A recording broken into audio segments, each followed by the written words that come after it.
everyone. Today we're going to talk about the case analysis about Microsoft, how the strategy process killed innovation at Microsoft.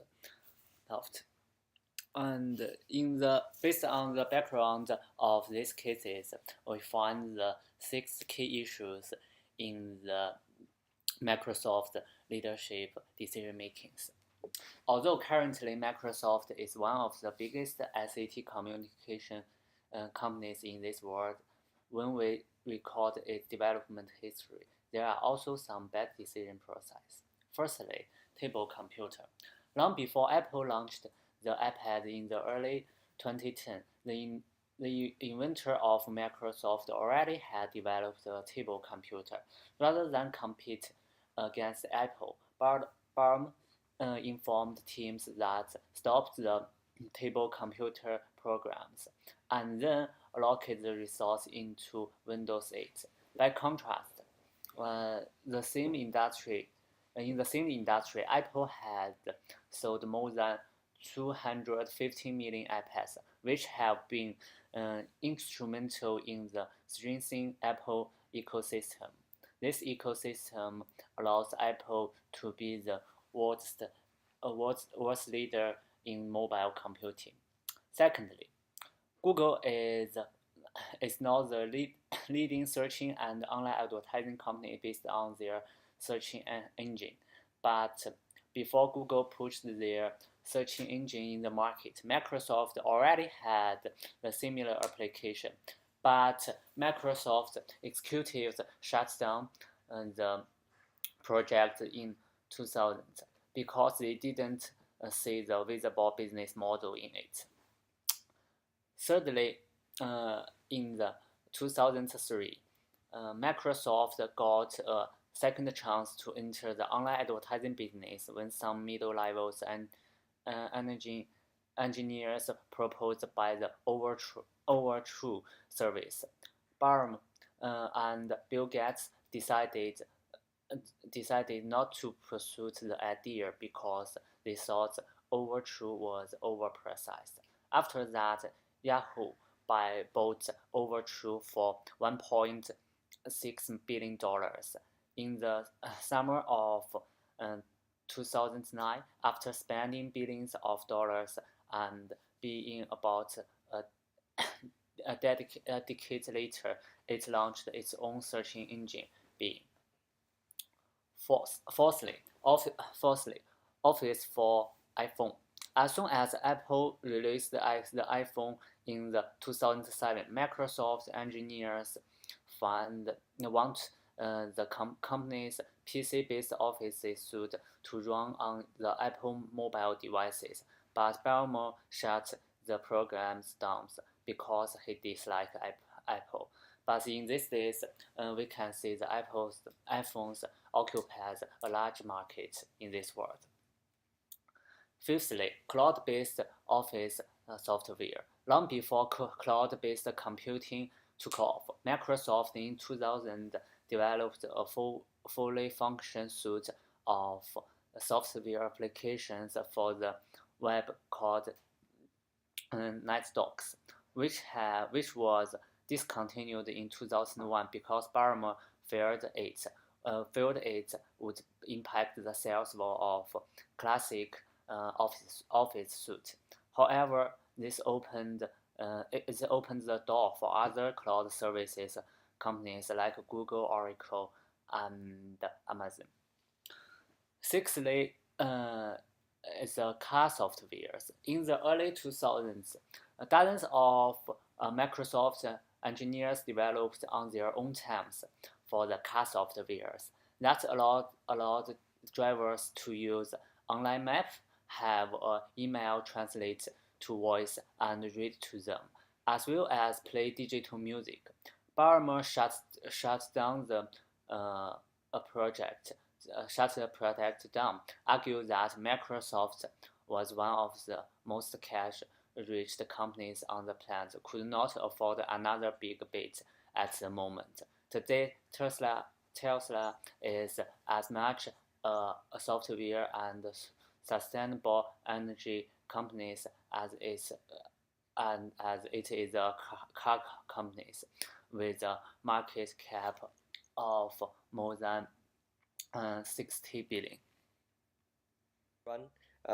This is part 1, and in this part I will discuss the strategy management process and how the strategy decision was made. And sorry. And the strategy management process of Microsoft CEO is a top-down strategy process, which means that the direction of this company is mainly depends on the future vision of Ballmer. Also, there may be a wrong strategy because the leader future vision can be false. And the Microsoft company has been the most valuable corporation in the world since 1999. So, the strategic decision made by Ballmer is defensive because their core products Windows and the Office Word can earn thousands of dollars per year, and the occupation of their company is substantial. So, Ballmer thinks that it is not a good choice to develop new products and take the risks. What's more, even every new product should be able to bring benefit to support Windows and Office Word to gain more profit. In my opinion, there are some shortcomings of the top-down strategy. First is that the decision of the maker may not adapt well to change with error. As an example of Ballmer, the reason of Microsoft losing their market share is that their core product cannot be transformed into the style that fits the customer demand. Secondly, information flows are always one way in this model, from the leader to the employee, and the CEO rarely receives feedback from the bottom line. I think top-down strategy process can only succeed in the situation that the leader views of the future is accurate and know the need of the customer. I will talk about the question 2, and this is a question. And then I will talk about the reason for why the big company always fail. When big companies do innovation, people are often full of expectation, but also there will be a little bit of doubt. A big company in doing innovation to involve too many things.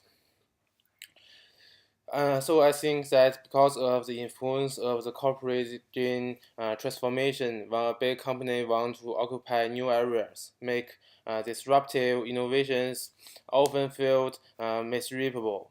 For example, Nokia and Microsoft, in spite of the industry, occupies the undisputed monopoly, but as time change, the business transformation has been very rapid. And Jack Welch said, managing the first year of a new 50,000 production line is more difficult than managing the 20 years of a 500 million business.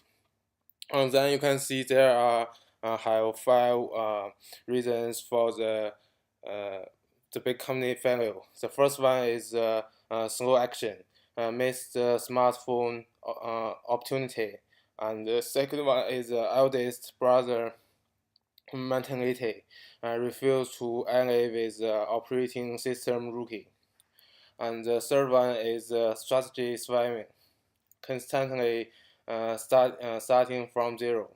And the fourth is adhering to traditional thinking and closing strategy leads to the failure of mobile internet strategy. And the last one is the company always underestimates the market.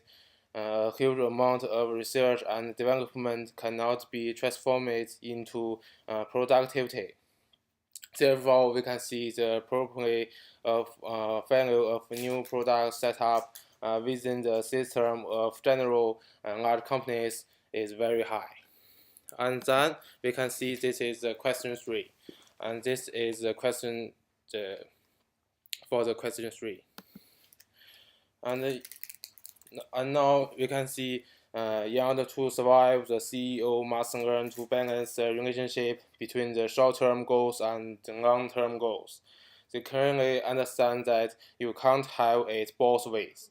For example, when short-term profit targets are not met, it is easy to reduce investment in research and development and in development staff. But if it does, it must ensure that investment is restored as quickly as possible to maintain the level of innovation. Knowledge and skills needed to compete in the future. Only the restoration of those inputs can ensure that strategic planning is not affected. This is the instance of strategic planning. Decision about resource allocation today will affect the value. This requires a conscious effort to put people and money into projects, and that will ensure the future of organization. After all, short-term results are necessary, and this requires you to stick a balance between short-term and long-term results.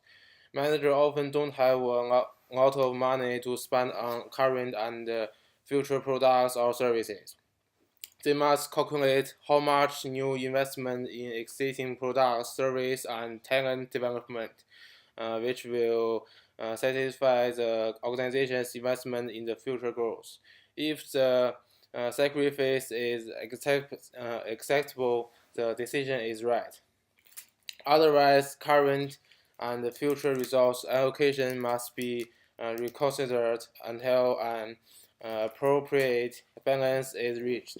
So we always start with the long run and then turn around and ask ourselves what we're going to do today. Another question is question 4. Windows might still be here. However, based on the interview of Nadila, we could infer that Windows is no longer as central to the company's future plans as it once was. Instead of trying to make everything run on Windows, as his predecessor Stephen Ballmer was trying to do, Nadila wants to ensure that everything can work with Windows. Cloud-first and mobile-first approach could become the new concept of Microsoft.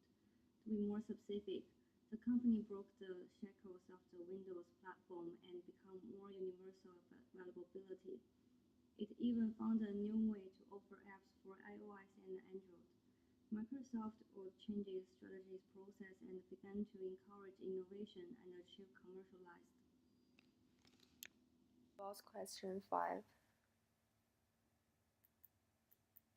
The products and services of Microsoft can determine the future development of this company, such as office software, cloud service, tablet computers, and so on.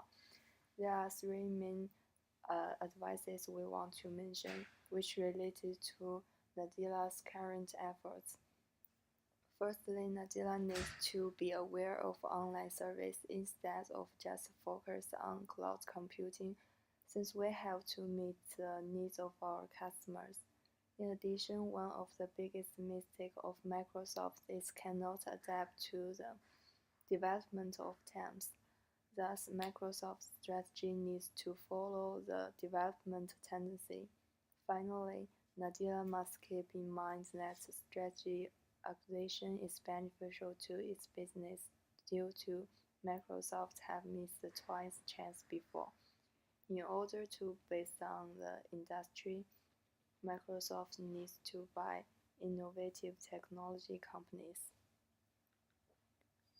In conclusion, based on our analyzing, Microsoft needs to adapt development of times, including develop diversified products and listening to other employees' opinions. Finally, this is our reference list. Thank you for watching.